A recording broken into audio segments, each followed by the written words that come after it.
오늘 주일에 주시는 하나님의 말씀은 신약성경 사도행전 9장 1절부터 9절까지 말씀입니다.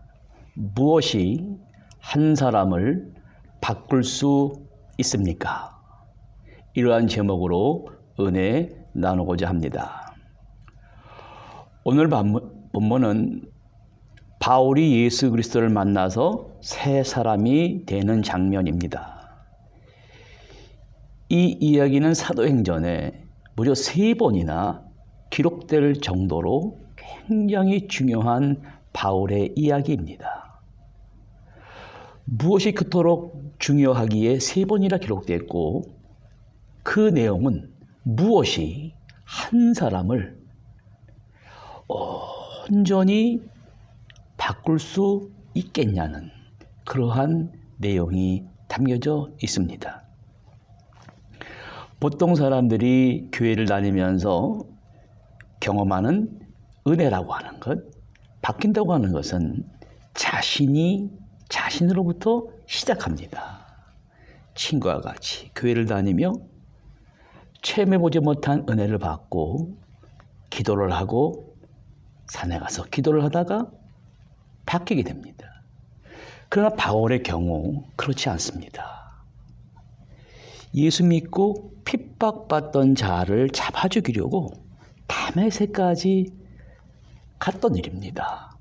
누가 시켜서 한 일이 아니라 자발적으로 한 일입니다.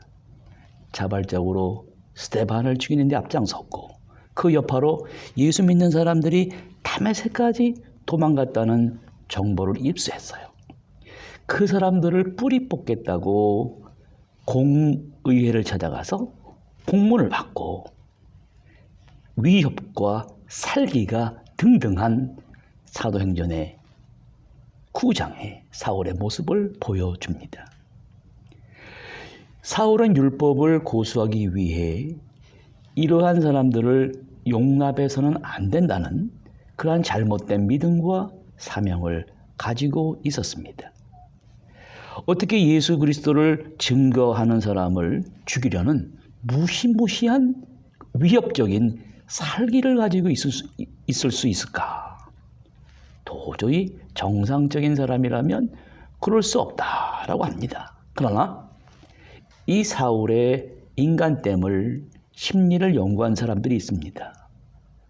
그 이야기가 이러한데, 초대교회의 신실한 7 집사님 중에 한 명인 스데반을 죽인 일로 바울의 마음에 갈등이 있었다는 이야기예요. 지금까지 수많은 사람들을 돌로 쳐 죽였지만 죽어가는 사람들의 얼굴에는 자신을 살려달라고 공포로 가득했습니다. 그래서 스데반의 경우는 예외였다는 거예요.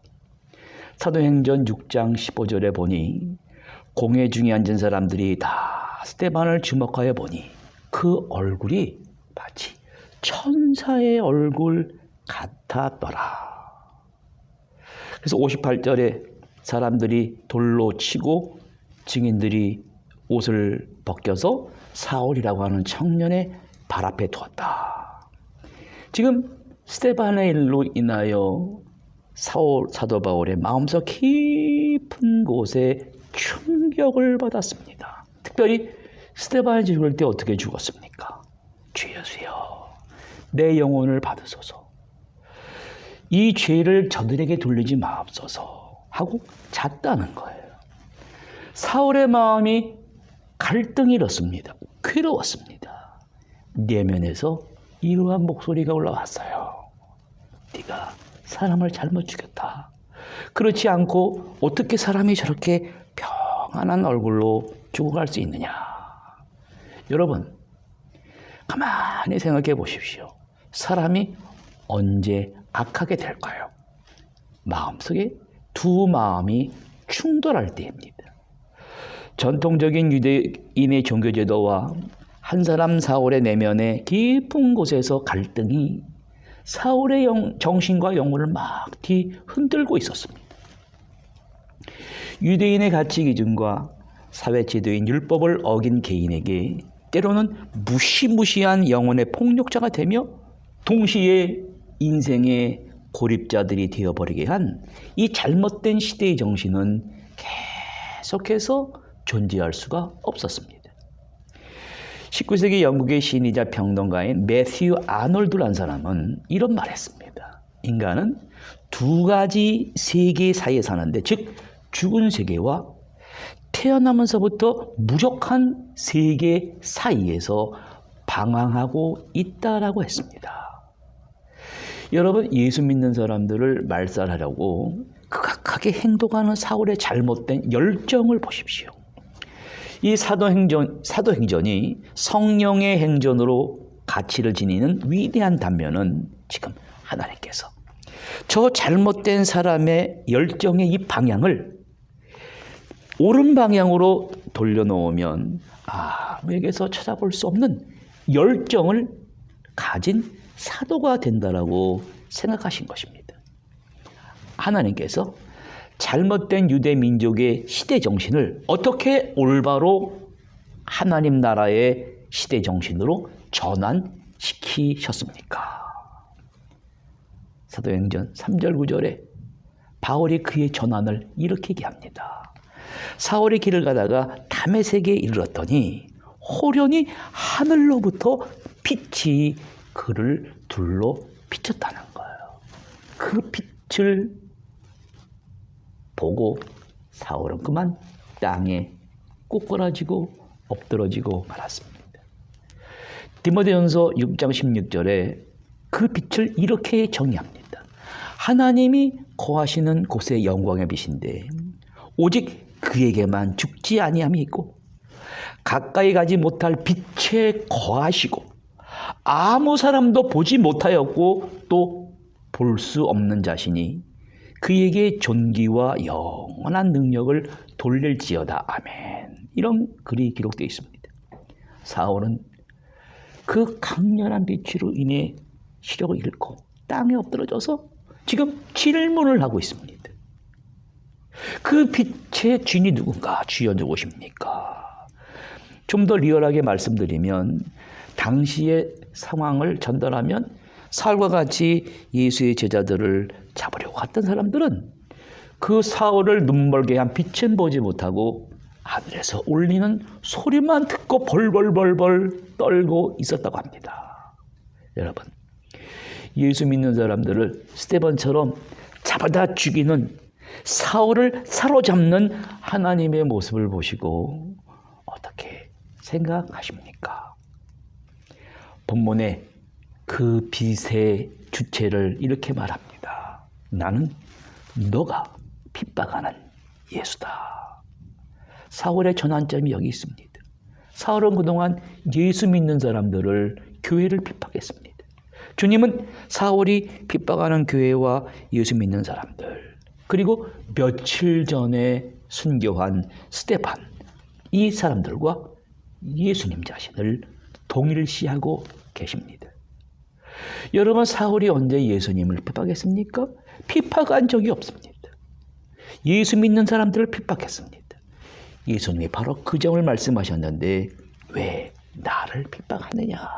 나를 더 이상 핍박하지 마라 하시고 사울의 시력을 빼앗아 버렸습니다. 앞을 보지 못하게 눈을 멀게 만들어 버렸습니다.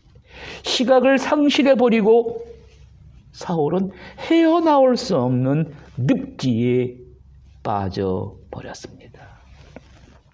그러면 지금 사울이 인생에서 이 늪지에 빠진 이 시간을 우리는 어떻게 바라보고 어떻게 정해야 하겠습니까?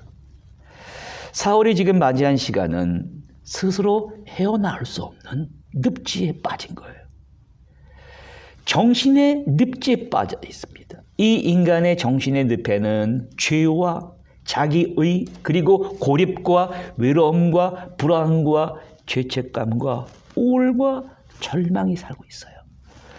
이러한 늪에 빠진 인간이 살 방법은 무엇입니까? 두 가지입니다. 죽거나 아니면 사는 길입니다. 늪에 빠져서 허우적거리기보다는 오히려 늪 속으로 용감히 뛰어들어가서 무엇이 그 속에서 새로운 삶을 줄 수 있는지 살펴보아야 됩니다. 우리 모든 사람에게도 빠져나올 수 없는 늪이 있는 지역 하나하나는 바로 정신의 또 다른 새로운 물결이며 그 위로 빠져나오려고 노력하며 오히려 그 늪지 위에 과감히 올라타야 됩니다. 사월에 빠진 정신의 늪지에는 그 늪지의 의미와 더불어 의식을, 정신을 확장해야 한다는 요구가 들어 있습니다. 바로 거기서 예수님이 사울을 만나 주시는 거예요. 사울의 회심을 가능케 하는 것입니다. 그래서 바울은 이렇게 말합니다. 나는 예수님의 종이다. 나는 예수에게 붙잡힌 예수님에게 팔린 종이다. 팔린 사람은 예수의 종으로 살아야 되기 때문에 지금부터 내 마음대로, 내 고집대로 하겠다는 자유가 없었습니다. 이 사울의 변화를 좀 더 분석해 보면 디모데전서 1장 13절에 내가 전에는 비방자요, 박해자요, 폭행자였으나 도리어 긍휼을 입은 것은 내가 믿지 아니할 때 알지 못하고 행했다는 거예요. 나를 진실되게 충성되게 여기사 내가 사람들을 핍박한 것은 내가 알지 못할 때 한 것이다. 다만 나는 여기에 열정을 더했는데 하나님은 그 열정을 아시고 그 열정의 방향을 지금 돌려 놓으셨다는 것입니다. 하나님은 사울이 예수를 만나 새 사람으로, 새로운 역사를 만들 사람으로 보셨습니다. 그 사건은 절대 우연이 아닙니다. 그 사건은 오늘 우리에게 다가오는 거예요. 바울이 주를 찾은 것이 아니라 예수 그리스도께서 직접 바울을 만나 주신 것입니다. 다메섹에서 이러한 사건으로 인해 그 관계를 계시라고 합니다. 바울이 예수를 만나 주셨어요. 예수가 만나 주신 사울은 이제 인생을 어떻게 살아야 합니까? 지금 사울을 보세요. 충격을 받고 앞이 보이질 않아 땅에 엎어져 있습니다. 포로로 잡혀 있습니다. 3일 동안 영혼의 늪지에 빠져 허우적거리는 사울에게 들린 음성은 이러합니다. 나는 네가 박해하는 예수다. 너는 이제 일어나 시내로 들어가. 네게 지금부터 해야 될 일을 새롭게 가르쳐줄 자가 있다. 일방적인 통보의 음성만 들려 있었습니다. 이 바울의 바뀌어지는 사건에 대해 사도행전은 2번이나 더 언급이 됩니다. 이 사건은 바울의 신앙의 중심이고 동일한 신앙이 한 군데 딱 고정되어 있는 것이 아니라 계속해서 전해져야 핵심이요 정체의식과 사명의식을 분명히 해주는 것입니다. 이 의식이 분명치 않다면 사람은 늪지의 상황에서 살아남을 수 없습니다. 살아있어야 할 가치가 없습니다. 내가 누구냐? 내가 무엇을 위하여 여기에 존재하느냐? 그것을 확실하게 알고 또 말해야 됩니다. 입을 다물면 그것이 곧 늪지요 죽음입니다. 여러분, 사람들은 태어나면서 성장합니다. 태어나면서 변화된다고 하는 것은 참 어렵습니다. 공부를 많이 하면 달라집니까? 절대 그렇지 않습니다. 많은 경험을 하면 달라집니까? 실패도 하고 성광도 하고 병에 걸리고 사람이 달라집니까? 사람의 결심이라는 것이 오래 가지를 못합니다. 본문은 사람의 작심 사울이라는 것을 초월하는 바울을 보여줍니다. 인간 사울이 180도로 변했습니다. 그로 인해 세상이 변화가 되고 역사가 바뀌었습니다. 그러면 사울 자신의 이전의 정체성은 가짜였어요. 거짓된 인생이었습니다. 진짜로 바꿀 수 있는 유일한 방법은 무엇입니까? 자신의 이전의 거짓된 자아와 진지한 자기 사이에서 대화를 나누는 거예요. 용기를 내요. 날마다 귀를 기울여요. 외부 세계와의 접촉을 유지하면서도 내면의 대화에 늘 기울인다면 어둠 속에도 빛이 있다는 것을 깨달을 수 있습니다. 바울은 스스로 자신의 깊은 내면 속으로 들어가 스스로 영혼의 거대한 변증법을 경험할 용기와 수양을 갖추며 영혼과의 대화에 머무를 자리를 얻고 있는 것입니다. 그 용기가 어디서 나왔습니까? 이 밝은 빛 앞에 사오라 할 때 사울은 누구십니까? 여러분, 이 말 한마디가 무슨 의미입니까? 내 정신과 마음과 영혼의 깊은 갈등과 고통 속에서 터치하는 당신은 누구이십니까? 예수님께서 나는 네가 핍박하는 예수다. 예수는 십자가에 죽으셨어요. 그리고 예수를 따르는 사람도 죽여야 한다고 생각했어요. 그러나 그 예수가 살아있을 뿐 아니라 오늘 내 앞에 나타나셨어요. 네가 내 제자를 핍박하고 교회를 핍박하는 것은 곧 나를 핍박하는 것이다. 여기서 예수님은 자신을 밝혔을 뿐만 아니라 바울이 누구냐는 것을 밝혔고 바울이 지금 무슨 행동을 하고 있다는 것까지 다 드러나는 순간입니다. 나는 네가 나를 핍박하고 있다. 부활하신 예수를 만나면서 바울은 깜짝 놀라는 거예요. 쓰러질 수밖에 없는 거예요. 무슨 말입니까? 그대로 죽을 수밖에 없었다는 것입니까? 무슨 말을 하겠습니까? 이처럼 죽은 자를 향하여 예수님은 6절에 말씀하십니다. 일어나 성으로 들어가라. 이제부터 변화된 너를 위하여 무슨 일을 하여야 할 것을 이를 알려줄 사람이 있다. 아나니아를 보내서 그로 하여금 무엇을 하여야 할지를, 어떻게 살아야 할지를 일방적으로 일러줍니다. 그런데 13절 15절에 보면 아나니아가 뭐라고 그랬습니까? 저 사람 바울만은 안 됩니다. 저 악한 저 사울은 주의 성도들에게 해를 끼친 사람들입니다. 주님은 아니라는 거예요. 저 사람은 내가 택한 그릇이다. 내가 사도를 쓰려고 180도 다른 방향으로 전환시켜서 하나님께서 사용하는 도구를 만든다는 것입니다. 모세도 하나님을 만날 때가 80세였어요. 바로 궁전에서 40년, 미디안 광야에서 40년, 방황을 80년 동안 했습니다. 한마디로 말하면 인생을 다 살았습니다. 그러나 호렙산에서 주님을 만나고 순간 새로운 의미를 만나고 역사가 바뀌고 이스라엘을 구원했습니다. 사도 바울은 예수를 만났습니다. 그래서 자기 자신을 알게 되고 내가 무엇을 하고 있는가를, 내가 누구인지를 알게 되었습니다. 자신의 운명도 알게 됐습니다. 이제 바울이 예수를 찾아가 만난 게 아니라 예수님께서 직접 바울을 만나 주신 거예요. 바울의 길을 막고 네가 나를 핍박하는구나. 그러나 네가 지금부터 온전히 다른 사람으로 바뀌어. 이제부터 네가 나를 위해 일을 해야 되겠다. 수많은 사람들이 인생을 저마다 정의합니다. 칼 융이라는 사람은 인생의 삶을 이렇게 정의했습니다. 삶이란 딱 하나인데 삶과 죽음이라는 풀기 어려운 두 개의 퍼즐과 같다.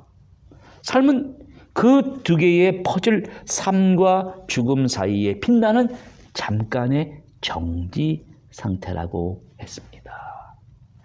사울이 바울이 되는 순간 삶과 죽음이라는 풀 수 없는 수수께끼 사이에 빛나는 잠깐의 정지 상태예요. 우리의 이 정신의식이라고 부르는 이 범위로는 이 수수께끼 전체를 풀 수 없습니다. 인생이라는 여정의 정답을 마침내 찾아내는 날은 결코 오지 않으며 우리는 가능한 의식적인 인생을 살도록 요구받을 뿐입니다. 우리에게 인생의 항해에서 우리가 마지막으로 도착해야 할 목적지는 사람들이 즐기는 휴식처가 아니에요.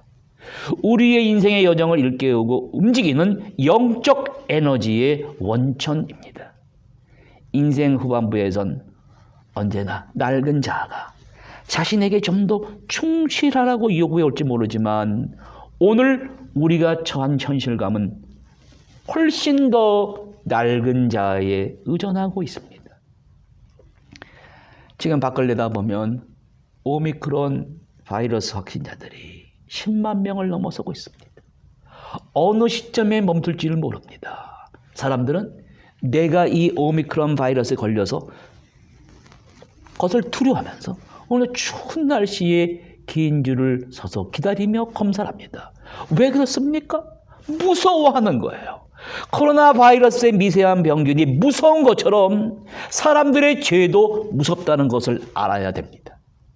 오늘도 오미크론 바이러스보다 더 무서운 그 죄가 나를 그릇된 길로 빠지게 하는 내 안에 거짓된 자아가 우리를 헤어나올 수 없는 늪지로 인도합니다. 죽음으로 인도합니다. 여기 바울이 그랬던 사람이에요. 그러나 의식적인 변신 과정이 시작되고 있습니다. 무엇이 한 사람을 온전히 바꿀 수 있겠습니까? 오늘 이 시간에 다메섹에 가는 길에 호련히 하늘로 비친 그 강렬한 그 빛이 여러분께 비추는 시간 되기를 바랍니다. 그래서 그 강렬한 빛을 오늘 말씀을 통해 체험하고 우리도 질문해야 되겠습니다. 주여, 누구십니까? 나는 네가 십자가에 못 박은 예수라. 나는 너의 죄, 너의 거짓된 자아를 위하여 십자가에서 모든 값을 치른 예수라. 이런 음성 듣는 시간 되기를 바랍니다. 주님과 나와의 바른 만남을 통해 우리의 삶이 바뀌는 시간 되기를 바랍니다.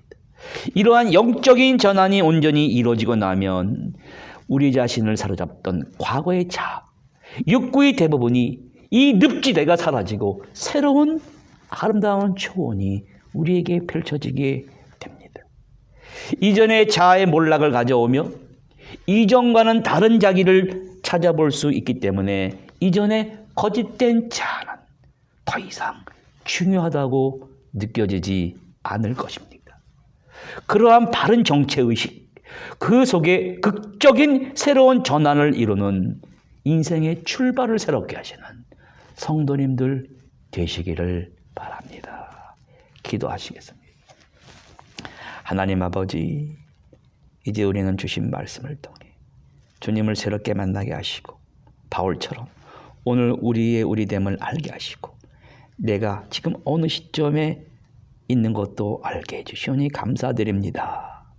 오늘 주님을 만나는 이 시간을 기점으로 해서 새로운 의미로 삶을 살아가게 하여 주시옵소서. 한 사람이 주님의 강권적인 역사로 인하여 온전히 바뀌어지는 모습을 통해 오늘 우리의 부르심과 사명을 깨달아 바울처럼 우리도 더 이상 거짓된 내가 아니라 주님의 온전한 정으로 포로로 잡혀 그 이름만을 이웃에게 증거하며 살아가게 하여 주시옵소서. 예수 그리스도 이름으로 기도드립니다. 아멘.